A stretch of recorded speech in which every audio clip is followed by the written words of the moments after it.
하나님의 말씀은 로마서 5장 1절과 2절을 봉독해 드립니다. 로마서 5장 1절과 2절입니다. 그러므로 우리가 믿음으로 의롭다 하심을 얻었은즉 우리 주 예수 그리스도로 말미암아 하나님으로 더불어 화평을 누리자. 또한 그로 말미암아 우리가 믿음으로 서 있는 이 은혜에 들어감을 얻었으며 하나님의 영광을 바라고 즐거워하느니라.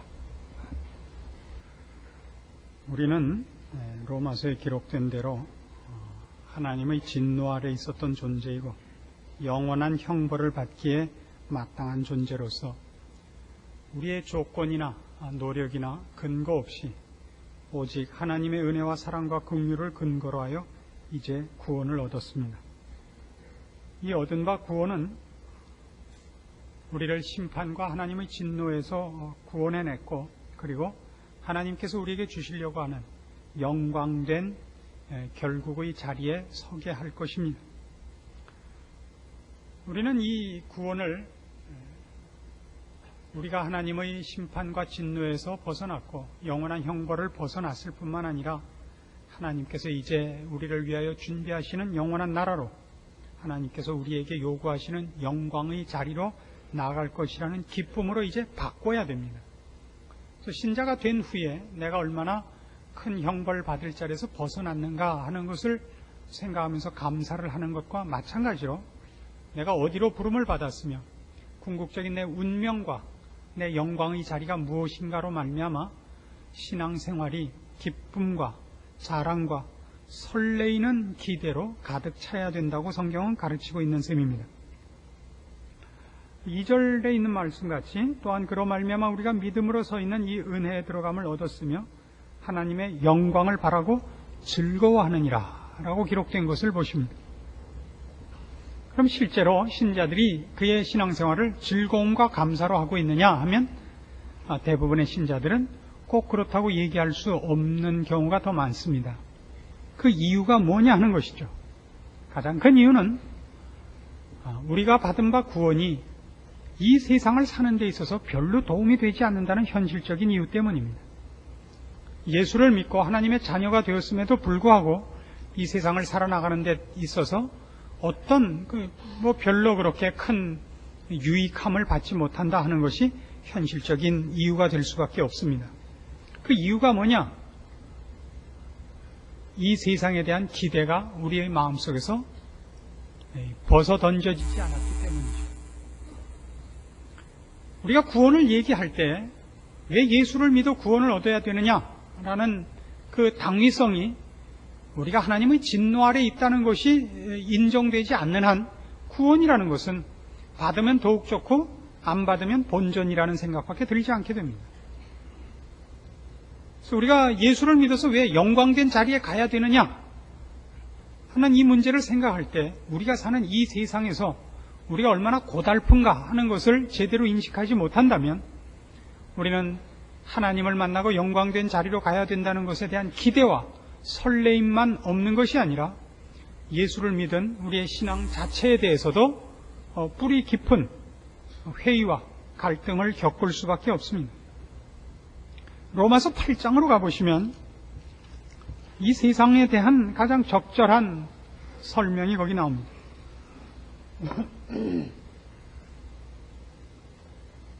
로마서 8장 18절입니다. 생각컨대 현재의 고난은 장차 우리에게 나타날 영광과 좋게 비교할 수 없도다. 피조물에 고대하는 바는 하나님의 아들들에 나타나는 것이니 피조물이 허무한데 굴복하는 것은 자기 뜻이 아니요 오직 굴복케 하시는 이로 말미암음이라. 그 바라는 것은 피조물도 썩어짐의 종로로 단 데서 해방되어 하나님의 자녀들의 영광의 자유에 이루는 것이니라. 피조물이 다 이제까지 함께 탄식하며 함께 고통하는 것을 우리가 아나니 이뿐 아니라 또한 우리 곧 성령의 처음 익은 열매를 받은 우리까지도 속으로 탄식하여 양자될 것 곧 우리 몸의 구속을 기다리느니라. 이 세상을 뭐라고 설명하고 있느냐 하면 20절에 있는 바와 같이 허무한데 굴복하는 것이라고 21절에 있는 것 같이 썩어짐의 종노릇이라고 표현하고 있습니다. 이것을 제대로 이해하지 못하면 우리는 우리에게 약속된 영광된 소망에 대한 기대와 설레임이 없어질 수밖에 없습니다. 대부분의 신자들이 갖는 그의 구원에 대한 확신과 주를 믿은 신앙의 확고함에도 불구하고 그것이 이 세상을 살아가는데 아무런 도움이 되지 않는다는 현실적인 경험을 통해서 많은 회의와 갈등을 겪는 이유가 있겠습니다. 그러면 이 세상을 사는 것이 허무한데 굴복하는 것이요 썩어지는 종로로 가는 것에 불과하다면 하나님께서는 왜 우리를 일찍 불러가시지 않는가 하는 문제도 덩달아서 제기됩니다. 이 모든 문제들에 대하여 분명한 새로운 인식이 필요하다고 생각되어집니다. 이 세상이 허무하며 썩어질 것이라 하는 데 대해서는 우리 신자들만이 아니라 불신자들이라도 이 세상을 살아나가는 사람이면 누구나 공감하는 현실입니다. 요즘 젊은이들 사이에 가장 유행하는 그 우스갯소리 중에 하나가 최불암 시리즈라는 것이 있습니다. 얼마 전까지만 해도 이 시리즈는 어떤 영향력 있는 책임자를 향한 공격이었습니다. 그래서 보통 대통령들이 그 우스갯소리의 주인공이 되곤 했습니다. 그러나 그게 어느 날부터인가 갑자기 다 변해가지고 왜 그 사람이 등장해야 될지 별다른 특징과 이유가 없음에도 불구하고 이 최불암 씨가 이 우스갯소리의 주인공으로 등장을 하기 시작했습니다. 얼마 전에 조선일보에 이 문제에 대해서 아주 좋은 글을 쓰신 것을 여러분들도 보셨을 겁니다. 대표적인 그 내용을 두 개만 소개를 하겠습니다. 그리고 그 내용이 우리에게 매우 생각해 볼 만한 내용이기 때문에 좀 설교 시간에 인용하긴 좀 경박한 내용인 것 같기도 하지만 할 수 없습니다. 최불암 시리즈 중에 대표적인 것 두 개입니다. 하나는 최불암 씨가 약국을 하고 있는데 어떤 사람이 쥐약을 사러 왔습니다. 쥐약을 주십시오. 그러니까 최불암 씨가 이렇게 물었다는 겁니다. 왜 너희 집 쥐가 감기 들었냐? 이게 이제 그 대표적인 우스갯소리 중에 하나입니다. 그다음에 또 하나는 최불암 씨가 어느 날 밤에 길을 가다가 사나운 개를 만나서 개가 덤벼드는 바람에 이제 도망을 하다 뛰어가고 도망을 하다 막다른 골목에 몰린 겁니다. 방법이 없어요. 딱 돌아서 개 보고 저리 가 그랬다는 거죠. 왜 이런 우스갯소리가 등장을 하는가? 옛날엔 이랬었습니다. 예를 들면 무슨 50시대나 무슨 지금은 60시대나 어떤 정치적 책임자들, 이 한 나라의 모든 것을 가장 크게 영향력을 미치는 사람들의 책임에 대한 비난과 절망과 분노가 응어리져서 어떤 우스갯소리가 나왔죠. 그래서 무슨 책임자가 돌머리다, 무슨 또 책임자가 물머리다, 이렇게 되는 거 아닙니까? 근데 그게 다 없어지고 왜 갑자기 최불암이냐 그러면 젊은이들 쪽에 볼 때 무엇에 대한 분개가 있느냐 하면 우리나라의 책임자들이 무슨 외국의 어떤 유명한 지도자 같지 못하다. 예를 들면 영국의 대처수상 같이 척 물러나질 못했다. 각각의 나라가 갖고 있는 어떤 자기 나라를 지키려는 의지에 찬 정치인들 같지 못하다는 데 대한 공격을 하다가 그거는 이제 고쳐지지 않으니까 드디어 어디까지 그 화가 확장이 됐느냐 하면 대통령이 잘못한다든가 무슨 정당의 그 책임자가 잘못한다든가 그건 그래도 좋다. 근데 그 말을 왜 그런 엉터리 없는 어떤 지도력과 그 세력에 대해서 이렇게 아무도 반대를 하지 않고 이렇게 거부를 하지도 않고 이렇게 묵묵히 쫓아만 가는가 하는 기성세대 전반에 관한 절망과 분노가 최불암 시리즈를 낳고 있는 것입니다. 그러니까 최불암은 다른 것이 아닙니다. 우리 부모죠. 우리 부모. 그리고 우리들입니다. 우리 자식들이 볼 때는 우리입니다.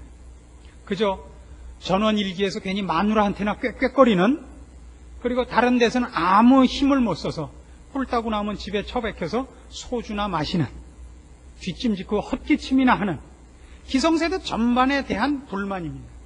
그러나 우리 이제 여기서 한 걸음 더 나갈 필요가 있습니다. 우리 자녀들이 우리 기성세대에게 왜 이런 건 이렇게 하는가 저런 건 저렇게 하는가라고 불만을 토로할 때 우리가 옛날에 들었던 답, 그리고 우리가 또 지금 우리 자녀에게 줄 수 있는 답은 하나밖에 없습니다. 너도 커봐라. 그 답밖에 없죠. 너도 커봐라. 이게 얼마나 무기력한 답변입니까?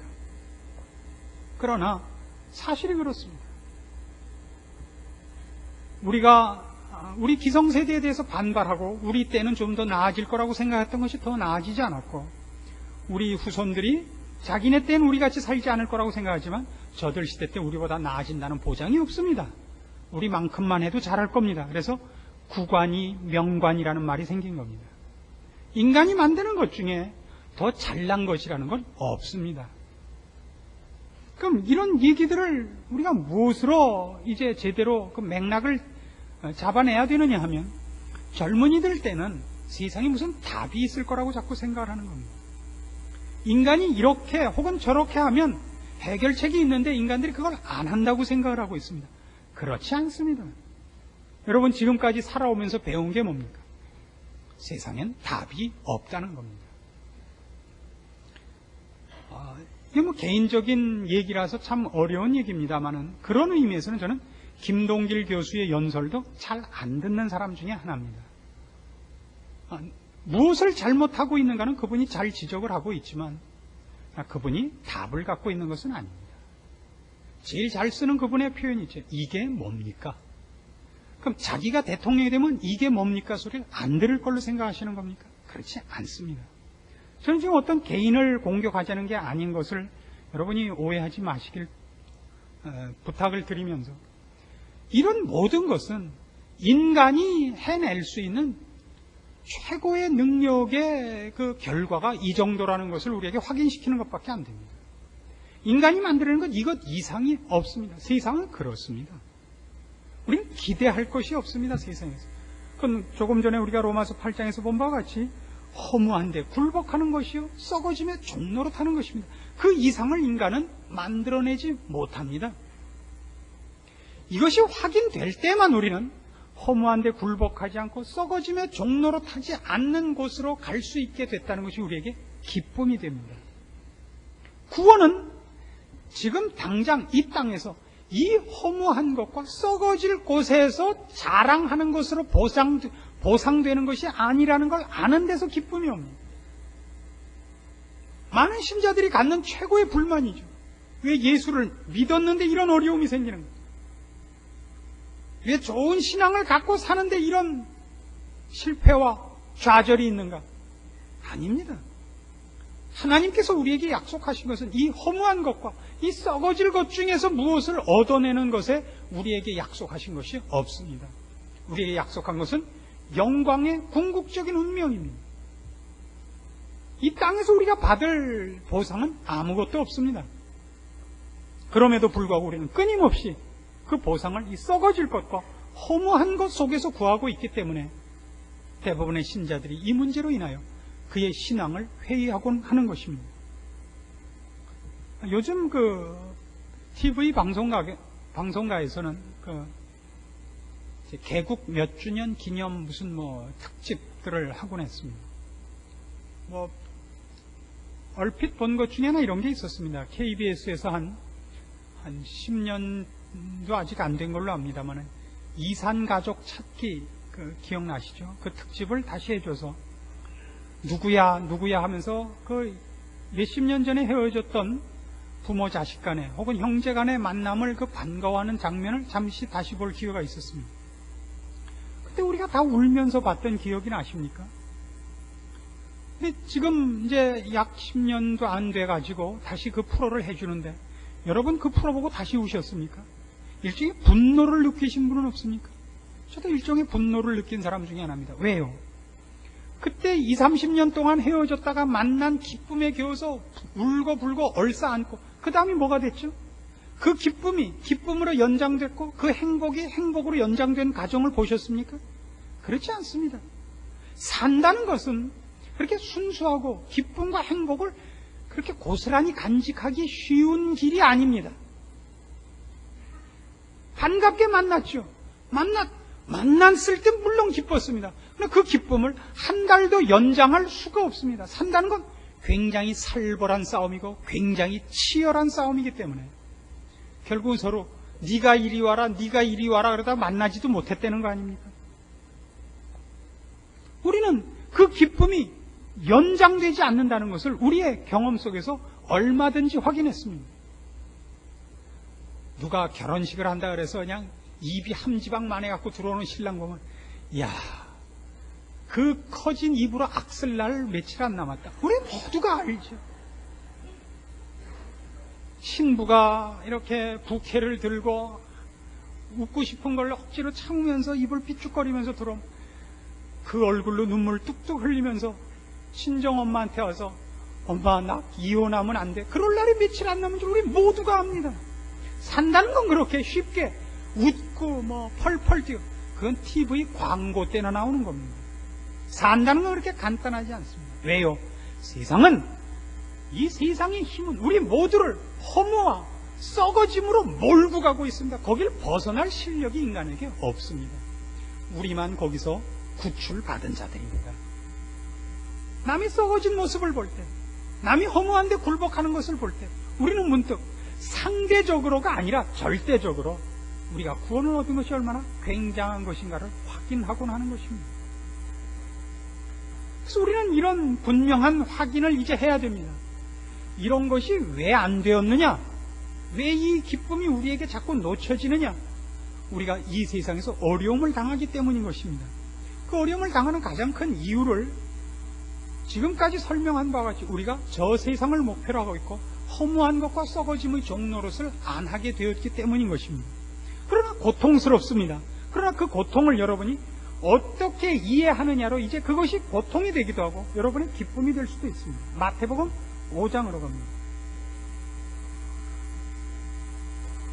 마태복음 5장 10절입니다.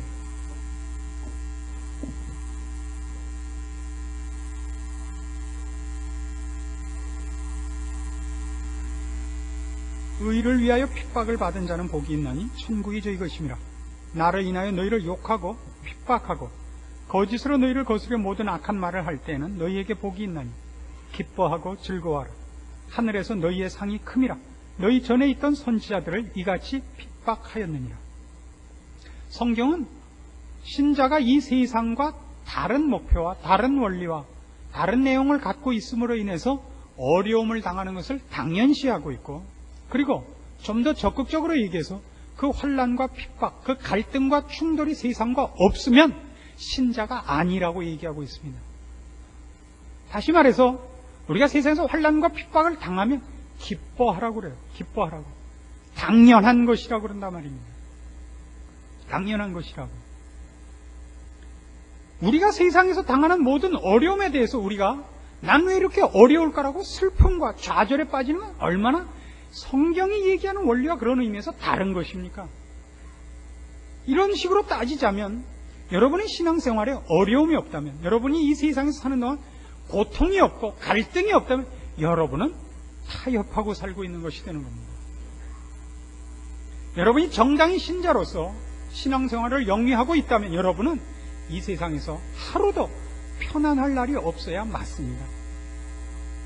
여러분은 세상의 유혹과 세상의 협박 앞에 어떤 모습으로든 타협하고 있지 않는 한 이것을 여러분에게 적용하셔야 됩니다.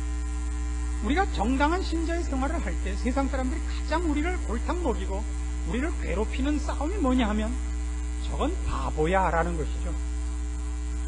우리의 복수하지 않는 마음, 제거해버린 증오심, 용서하고 사랑하는 이 우리의 거룩을 향한 우리의 노력이 세상 사람들이 볼 때는 생존 경쟁의 치열함과 교활함과 악랄함을 제거한 이빨 빠진 호랑이고 허리 부러진 사자로 보이는 겁니다. 놀립니다. 놀려요. 그 수모를 여러분이 어떻게 감수하느냐 하는 것입니다. 만일 이 수모를 여러분이 거부한다면 여러분은 굉장히 크게 실패하시는 겁니다. 이 수모와 핍박은 신자에겐 당연한 것입니다. 이 당연한 것을 당연하게 여긴다면 여러분의 인생 속에서 여러분이 어려움을 당하는 것이 여러분의 기쁨이 된다는 성경의 가르침은 얼마나 정당한 것입니까? 얼마나 정당한 것입니까? 우리는 마땅히 그래야 됩니다. 우리의 인생이 고달프고 세상의 위협과 유혹과 저 교활한 모든 시험 앞에서 우리가 우리를 지키기 위한 근신과 경각심을 일으키는 것과 노력하는 것과 그리고 있는 힘을 다해서 우리를 지키기 위한 싸움으로 매일매일을 보내야만 됩니다. 영일이 없습니다. 쉬고 눈 감고 나 몰라라 하고 누워있을 틈이 없습니다. 이것이 신자의 생활입니다. 그리고 그것이 우리를 확인하는 것이어야 됩니다. 내가 제대로 가고 있다는 것을 확인하는 유일한 방법입니다. 그것이 없다면 여러분은 누워있는 것이고 걸어가지 않는 것이고 걸어간다 할지라도 반대로 가고 있는 것이 되는 겁니다. 그럼 우리 마지막 이 문제를 해답을 찾아야 됩니다. 하나님 왜 이 어려운 일을 우리에게 요구하시는가 하는 겁니다. 우리를 구원으로 예수 그리스도로 말미암아 부르셨다면 곧 천국으로 데려가시지 왜 이 고통스러운 길을 걷게 하시는가? 이유는 간단히 이렇게 되어 있습니다. 고린도후서 4장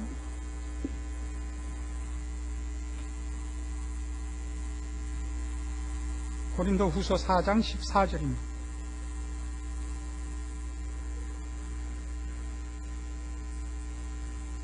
주 예수를 다시 살리시니가 예수와 함께 우리도 다시 살리사 너희와 함께 그 앞에 서게 하실 줄을 아노니 모든 것을 너희를 위하여 하는 것은 은혜가 많은 사람의 감사함으로 말미암아 더하여 넘쳐서 하나님께 영광을 돌리게 하려 합니다. 그러므로 우리가 낙심하지 아니하노니 겉사람은 후패하나 우리의 속은 날로 새롭도다. 우리의 잠시 받는 환난에 경한 것이 지극히 크고 영원한 영광에 중한 것을 우리에게 이루게 함이니 우리의 돌아보는 것은 보이는 것이 아니요 보이지 않는 것이니 보이는 것은 잠깐이요 보이지 않는 것은 영원함이니라. 우리는 성경식으로 얘기하자면 아직 하나님 앞에 설 만큼 충분히 완성되지 않았기 때문입니다. 하나님의 자녀로서나 신분적 차원에서가 아니라 수준적 차원에서 하나님이 우리에게 더 큰 영광의 자리를 요구하고 있기 때문입니다. 공부를 잘 못한다고 해서 감옥에 가다 가두거나 죽이지는 않습니다. 공부를 잘하는 것은 본인에게 영광입니다. 훌륭한 사람이 되는 것은 본인의 자랑입니다. 하나님께서는 우리가 지금 죽으면 지옥 가기 때문에 안 데려가시는 것은 아닙니다. 지금 죽어도 우린 모두 천국에 갑니다. 그러나 좀 더 영광된 자리에 있게 하시고 싶어서 우리에게 기회를 주고 있습니다. 그래서 우리의 인생을, 이 고달픈 인생을 걸어가면서 하나님께서 우리에게 이 영원한 영광에 중한 것을 만드십니다. 이 일은 우리에게 괴롭습니다. 고통스럽습니다. 그러나 이 일을 통하여 우리는 좀 더 나은 사람이 되고 신령한 사람이 되고 깊어지고 훌륭해지는 것이 사실입니다. 신앙생활을 한 이 성도들을 만나보았을 때 그의 신앙이 언제 제일 컸느냐 이렇게 묻는다면 대부분 다 제가 판단하기는 연륜과 비례합니다. 갑자기 어느 날 기도원에 들어가서 금식을 하고 오셨다든가 무슨 성령의 은사를 받아서 갑자기 방언을 했다든가 하는 것이 그의 신앙을 갑자기 키우지 않습니다. 그것은 분갈의 계기가 될 수 있습니다. 새로운 각오를 불러일으킬 수 있습니다. 그러나 결국은 어느 만큼 믿었느냐라는 횟수가 가장 큰 조건이 됩니다. 횟수만 많이 먹으면 된다는 뜻은 아닙니다. 그것만큼 더 중요한 조건은 없다는 것을 발견하곤 합니다. 제일 중요한 겁니다. 그래서 교회는 나이 드신 분들이 꼭 있어요. 그걸 쫓아갈 다른 방법이 없습니다. 하나님께서는 우리의 인생을 고통스럽게 하셨습니다. 왜요?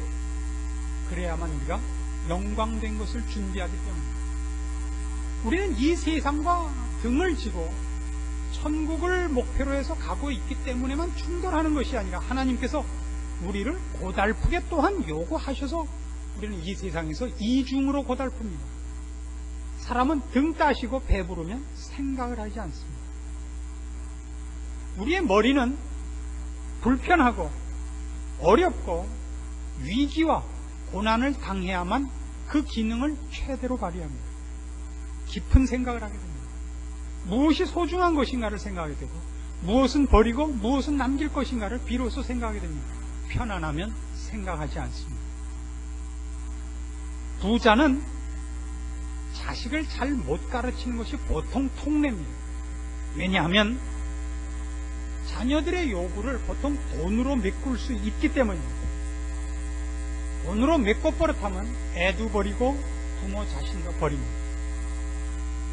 돈을 주면 금방 입을 막을 수 있기 때문에 부모님께서도 자식 때문에 속 썩는 일을 별로 훈련을 받지 못합니다. 돈이 없어서 자식이 뭘 사달라 그럴 때 그걸 사줄 수 없는 그 안타까운 마음을 여러 번 겪어야 부모도 훌륭해지고 자식도 정당한 것을 달라 그랬는데도 의도 터져야 생각을 해서 그 속사람이 깊어지는 겁니다.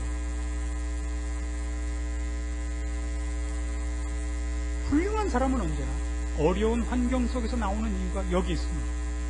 하나님께서는 그래서 우리의 인생을 어렵게 인도하십니다. 여러분 자녀에게 돈 남겨줘 보십시오. 여러분 자녀가 예외 없이 싸웁니다. 여러분 자녀에게 남겨줄 돈이 있거든 살아생전에 다 쓰고 죽으십시오. 여러분 자신을 위해서 또한 자식을 위해서 가장 좋은 방법입니다. 애들한테 기대를 주지 마십시오. 나는 공부 못해도 우리 부모가 남겨준 재산이면 충분히 먹고 살아. 그 생각을 빨리 끊게 하십시오. 그게 여러분 자식에게 여러분이 해야 될 책임 중에 하나입니다. 고린도후서 12장으로 가보십시오. 7절 말씀입니다. 여러 계시를 받은 것이 지극히 크므로 너무 자고하지 않게 하시려고 내 육체의 가시 곧 사단의 사자를 주셨으니 이는 나를 쳐서 너무 자고하지 않게 하려 하심이니라. 이것이 내게서 떠나기 위하여 내가 3번 주께 간구하였더니 내게 이르시기를 내 은혜가 네게 족하도다. 이는 내 능력이 약한 데서 온전하여짐이라 하신지라. 이러므로 도리어 크게 기뻐함으로 나의 여러 약한 것들에 대하여 자랑하리니 이는 그리스도의 능력으로 내게 머물게 하려 합니다.